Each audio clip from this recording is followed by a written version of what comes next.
Basketball lovers, good day para sa inyong PBA update. Nag-umpisa na ang PBA Commissioner's Cup pero ang SMB ay iniwan na sila ng kanilang import na si Tyler Stone at hindi na nagtagal pa dahil nga pumunta na ito ng United States para suportahan ang kanyang misis na manganganak na ngayong linggo. Kaya naman marami ang nagsasabi tila yata may sumpa sa import ang SMB bago pa man mag-umpisa sa mga nakaraang konferensya. Ang PBA ay iniwan din ang SMB ng kanilang import, pero this time meron na pong bagong paninalit or yung pamalit na import ang SMB at ito nga ay si Ivan Aska. Sa edad na 33 years old, marami na itong napuntahan mga liga sa iba't ibang bansa at huling nakapaglaro sa Mexico. Isa sa mga dahilan kung bakit kinuha ito ng team ng management ng SMB ay dahil sa kanyang kakayahan.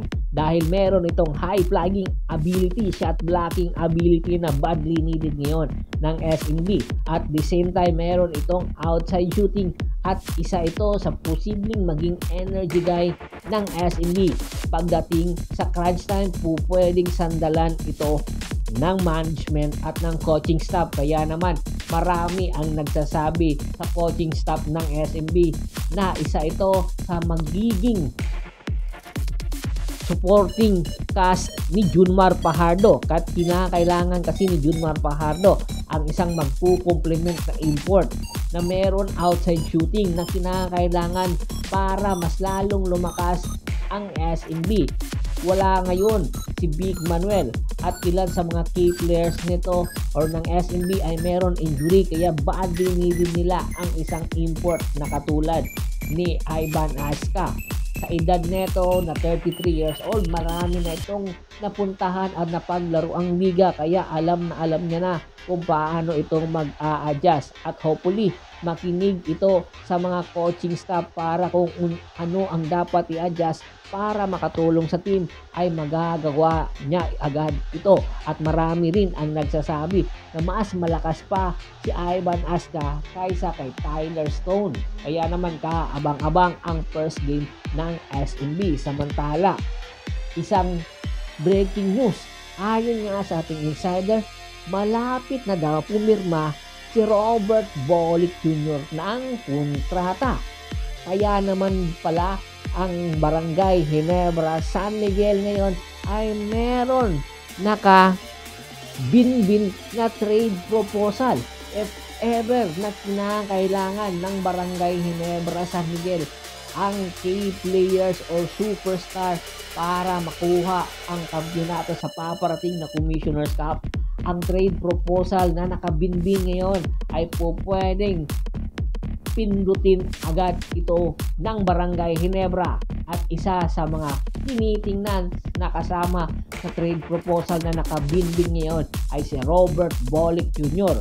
Matatandaan, si Robert Bolick Jr. ay kababalik lang ng Pilipinas at nanggaling ito sa Japan na kung saan nakapaglaro ng isang game at ng 6 na game ay bangko ito. At isa nga sa mga dahilan kung bakit na-buyout niya ang kanyang kontrata doon ay sa kanyang misis na kung saan nagdadalang tao. Maselan kasi ang pagdadalang tao. Kaya naman marami rin ang nagsasabi hindi lang ito ang dahilan.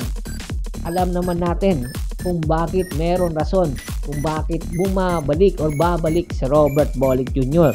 At ever pumirma si Robert Bolick Jr. ng kontrata sa Northport Batang Pier ay malaki daw ang halaga na pipirmahan, pero hindi ito mananatili sa Northport.